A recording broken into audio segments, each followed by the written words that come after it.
Okay, good evening and welcome to my introductory class on how shit works. This is the world. Yeah, it's going to be a good fun time. So, here we have the moon, of course. Here we have the earth. Here we have the sun. The sun is going to be shining in just a minute, but we'll go through that in a second. Our little earth here, you can see it's the terrasphere, just because that's funny. I've drawn on the equator, so that's the line around the centre of the earth, where if all things being equal, it's basically the width of the earth.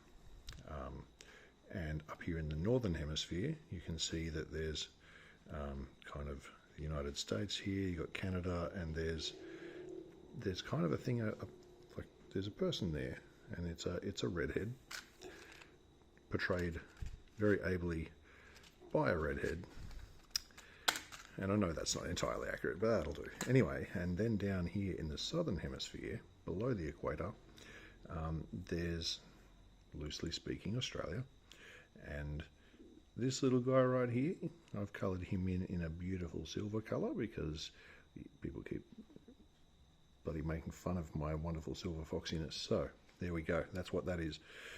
Now, what I've done is down the bottom here, put an angle in this tent peg so that it's about 22 degrees. And the angle of the Earth as it sits in space compared to the Sun is about 22 or 23 degrees. And what that means is that rather than it kind of spinning exactly evenly, it actually spins on a slight angle, like that. And so, what I'm aiming to do is hold that axis steady. And that is actually the key part of what makes a season what it is. So I'm going to be rotating it like this in space. I'm going to try and be keeping that angle the same all through. Now, time for some demonstration. So I'm going to turn the light off, see how we go. Let's get this sun cranking. Rightio. Hold on.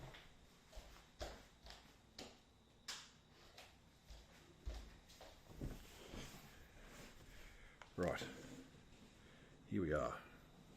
Sun's shining, moon's in the sky. Good stuff.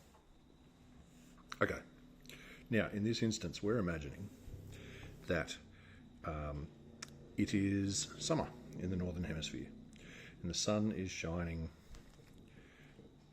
directly on the Earth, as you can see.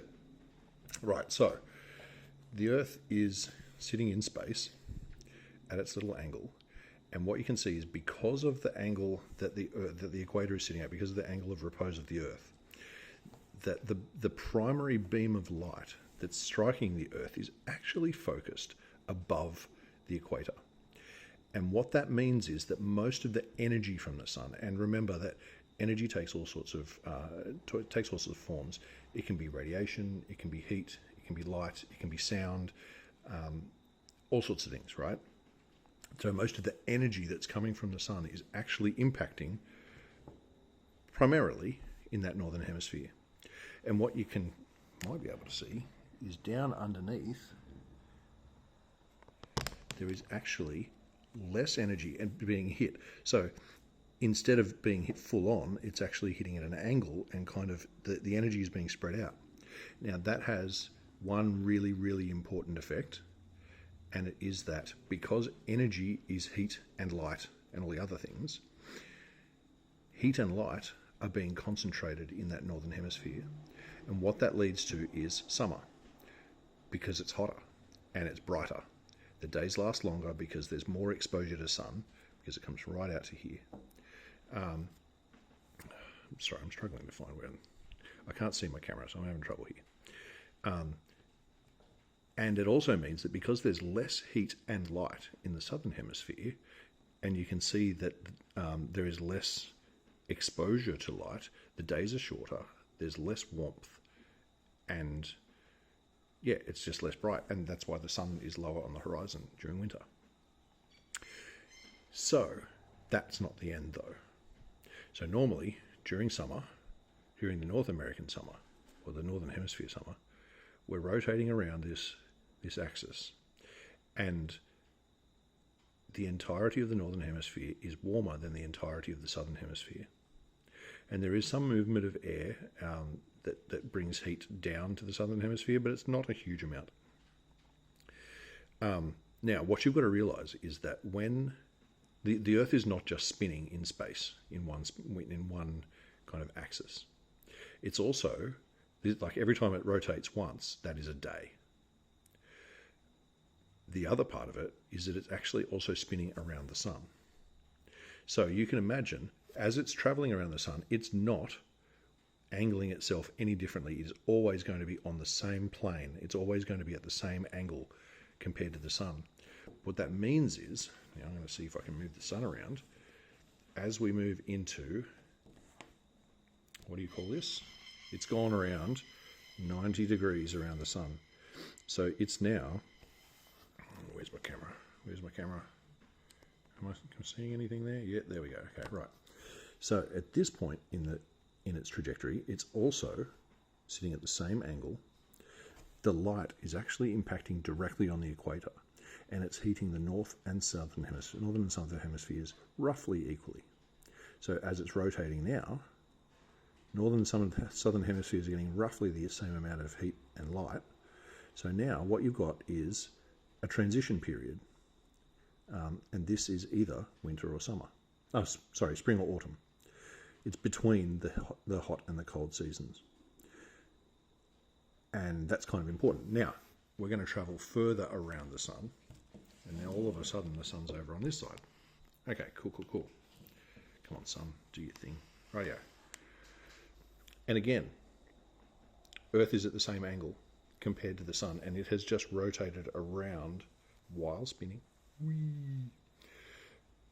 And so now, same angle, the sunlight is mainly impacting on the southern hemisphere. So what you're going to find is that the whole southern hemisphere is now going to be warmer than the northern hemisphere. So the season's changed. That means that the southern hemisphere is now in summer and the northern hemisphere is now in winter. And that's an exciting thing. Because without this, not only, so big picture, we're spinning around, right? I can't even see if you can see that. Screw it. Whatever. This Earth is spinning around this giant ball of flame that's speeding through space. And the impact that has, because of this angle, it gives us seasons. That means you've got cold and hot, but because it's only a little angle and it's not right on its side, the cold and the heat are not extreme. It means that plants have evolved to cope with winter and summer experiences in different ways. It means that animals have evolved to survive in different climates. And it also means that this center section here, these tropics, they get beautiful year-round warmth, and they're going to be fairly stable in terms of heat and light. They get the majority of the heat and light all year round. So no matter what season it is, the tropics are always going to be beautiful. So, what does that mean?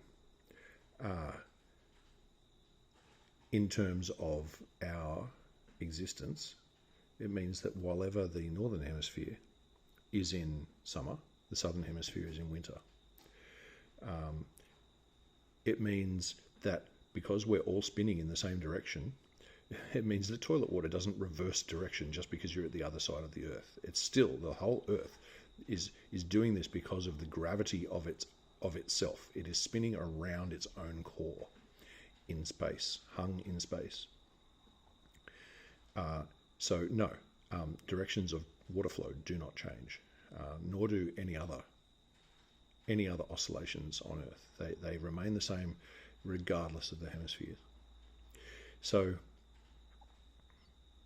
it's an exciting thing to understand, and it directly flies in the face of all flat Earth style theories, and it just makes It just makes sense.